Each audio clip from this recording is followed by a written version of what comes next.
Hi. The Ferrari 360 is one of the all-time great road cars. They've built a racing version too, the 360 Challenge. And now, in a terribly confusing fashion, they've built a road version of the racing car. That's right, a road version of the racing version of the road car. Are you sitting comfortably? Good, because this is its story.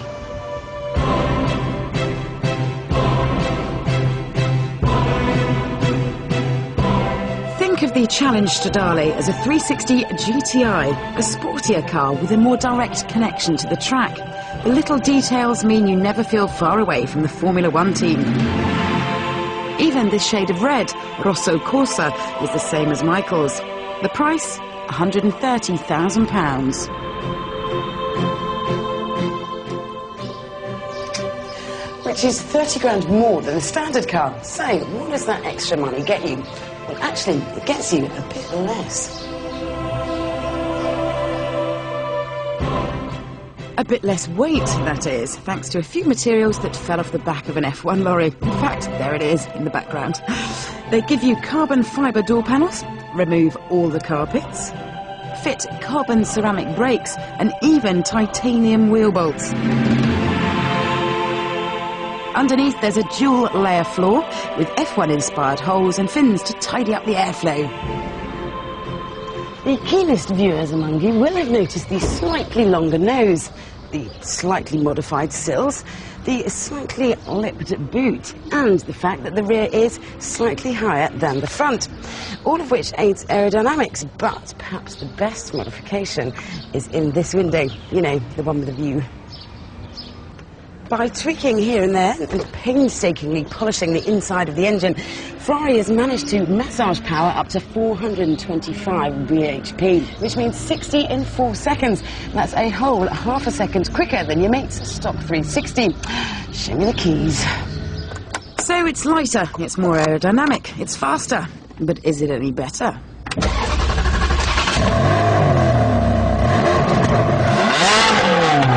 At this point, we normally play one of our favourite disco tunes, but today the music is provided by Ferrari, and the hills are alive with it.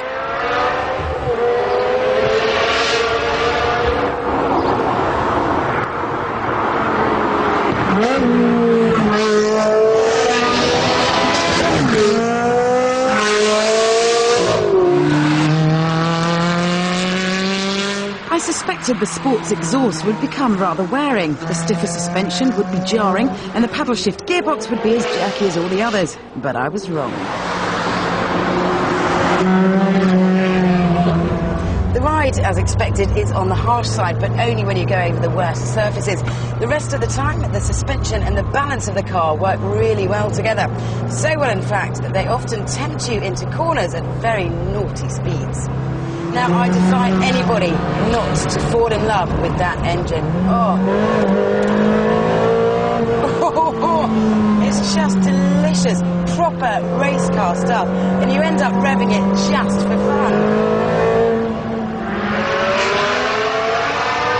The Stradale has no manual gearbox option, only the paddles.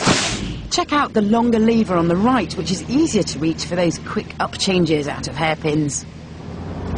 Traditionally, it's been a struggle to make the paddle shift work smoothly with a highly tuned engine, but thanks to the latest software, this is the best system I have ever tested.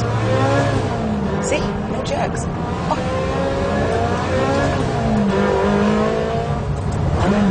So, there I was, happily playing with my gearbox in the hills around Modena, heading for Ferrari's private test track, when what should appear in my rearview mirror but...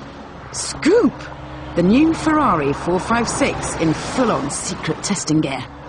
Currently, right behind me is a Ferrari sort of camouflaged, and I'm a bit scared because it's probably got some right little tasty driver behind the wheel. Oh, I don't know where he'll be going. Just give him a run for his money.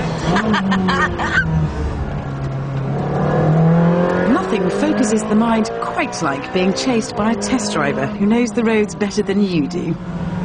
This is very secret testing, we shouldn't really be filming. I think he's seen the camera. I think we've lost him, kidder. He cunningly gave us the slip. by turning left. But rest assured we gave chase and can now bring you these exclusive shots of the boot for the very first time anywhere in the world. You saw it here first. Back to the Challenge Stradale and Ferrari's test track. You know you've selected race mode when the sport light comes on. How helpful. Hit launch control for a fast getaway and wait for the call.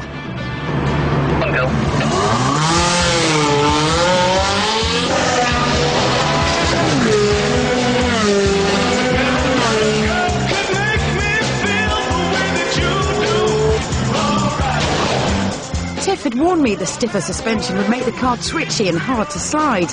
Don't know what he was worrying about.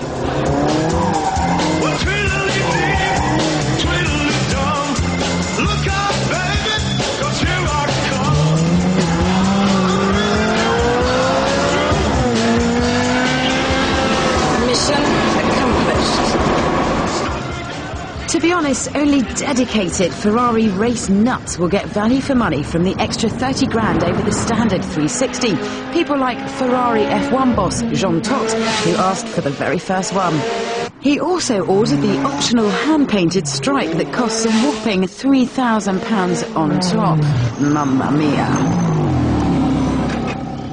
So what we have here is a great way of feeling closer to Ferrari racing and a great way of telling all the other 11,000 360 owners that you're just that little bit richer.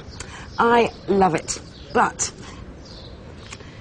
unless you've got petrol coursing through your veins, you'll get just as big a thrill from the standard 360.